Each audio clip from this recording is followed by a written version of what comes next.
যখন সুমন নামে এক রোগী এলো, নাক থেকে দুর্গন্ধ যুক্ত বুঝের অভিযোগ নিয়ে এবার সালফ এলো অ্যামোয়ান দিয়ে চিকিৎসা শুরু হয়।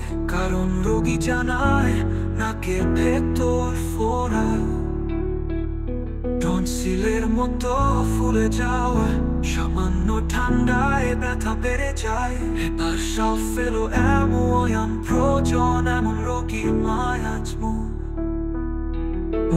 সাইকোটিক সিফিলিটিক মিশ্র প্রকৃতির, যেখানে বুঝ দুর্গন্ধ প্রধান উপসর্গ।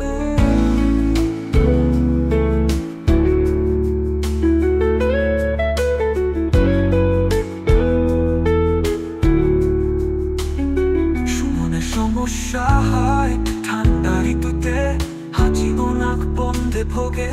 আর ঠান্ডা হাওয়া তার বড় শত্রু, সে ঝাল প্রোটিন সমৃদ্ধ খাবার পছন্দ করে, তবে খাওয়ার পর বদহজম হয়।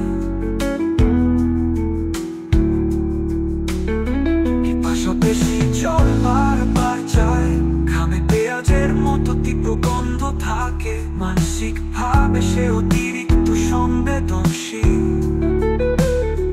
একটু কথায় আহত হয়, আবার রাগে জিনিস ছুঁড়ে ফেলে দেয়। স্বপ্নে দেখে নিজে যখন হচ্ছে, কেউ পেছন থেকে ছুরি মারছে বা পোড়া থেকে রক্ত পড়ছে। ঘুম ছেঁড়া ছেঁড়া নাক বন্ধ থাকলে শ্বাসকষ্টে ঘুম ভেঙে যায়।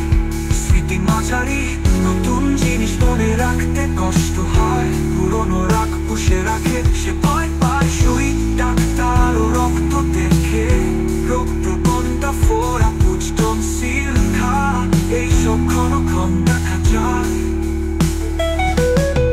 ডাক্তার হক রোগীর নাকের রং দুর্গন্ধ মানসিকতা পর্যবেক্ষণ করে ওষুধ নিশ্চিত করে। চিকিৎসা শুরুর 3 দিন পর থেকে বুঝ কমতে থাকে, ব্যথা নিয়ন্ত্রণে আসে। সুমনের পরিবার বলে এ যেন হোমিওর জাদু, আবার নিঃশ্বাস ফিল স্বাভাবিক।